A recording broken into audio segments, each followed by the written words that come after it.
Stepanus, direktur salah satu media online di Kalbar, telah melaporkan kekerasan fisik yang terjadi padanya ke SPKT Polres Bengkayang. Dalam laporannya, Stepanus mengaku telah dipukul oleh warga bernama Marcelinus pada Kamis 29 Mei 2025 kemarin di kawasan Terminal Bengkayang. Terduga pelaku Marcelinus menurutnya tiba-tiba saja datang tanpa bicara, lalu mendaratkan pukulan yang mengenai belakang telinga Stepanus, sehingga membuat kepalanya terbentur ke pintu besi ruko di lokasi kejadian. Usai memukul, terduga pelaku juga menantang Stepanus untuk berkelahi dan mengancam akan menembak korban dengan pistol.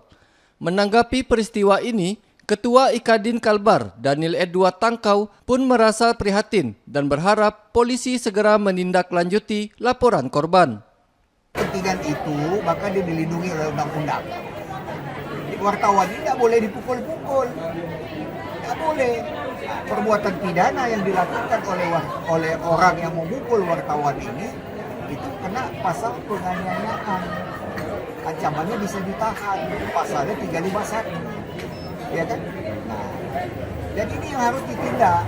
Jadi aparat penegak hukum apabila wartawan ini melaporkan cepat tanggapi ini masalah. Korbannya namanya Stepanus kan? Ya, silakan disidik, dilidik. Nah, kami akan mengawal itu untuk melihat. Kasihan kalau wartawan dianiaya, diintimidasi dan lain sebagainya. Bagaimana dia mau cari berita? Ini udah bentuk premanisme. Nah, di mana negara sekarang lagi getol-getolnya menangkap preman-preman yang jenis begini.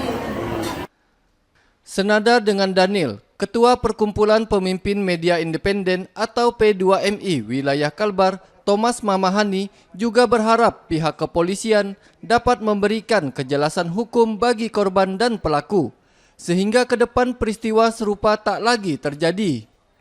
Berharap pada pihak kalau misal terjadi adanya laporan-laporan kawan-kawan jurnalis, wartawan, ancaman maupun pertanyaan, segera tanggapilah dan proses kita supaya ada kejelasan hukum agar kasus ini terang benderang.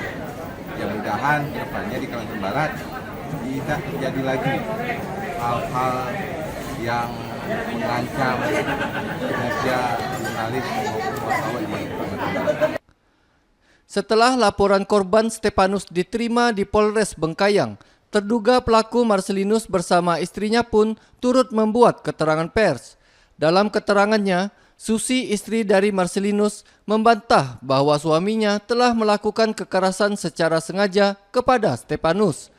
Karena itu ia berharap Stepanus dapat menelaah kembali laporannya ke polisi dan mau menyelesaikan perkara di antara keduanya dengan cara kekeluargaan. Ini adalah persoalan pribadi, tidak melibatkan teman-teman wartawan. Dan pada saat kita mendatangi beliau pun, itu beliau tidak dalam keadaan meliput sebuah berita ya. Kita mencari di warung kopi di saat beliau sedang bersantai gitu, sedang berkopi di pasar. Kasih pada saat itu. Kalau ini sebuah kesalahpahaman dan kita masih menunggu baik dari saudara Stepanus. Mungkin terbuka hatinya untuk ditelaah lagi laporannya, diselesaikan secara kekeluargaan. Kita masih buka pintu ya nanti untuk Anwar Pontipi memberitakan.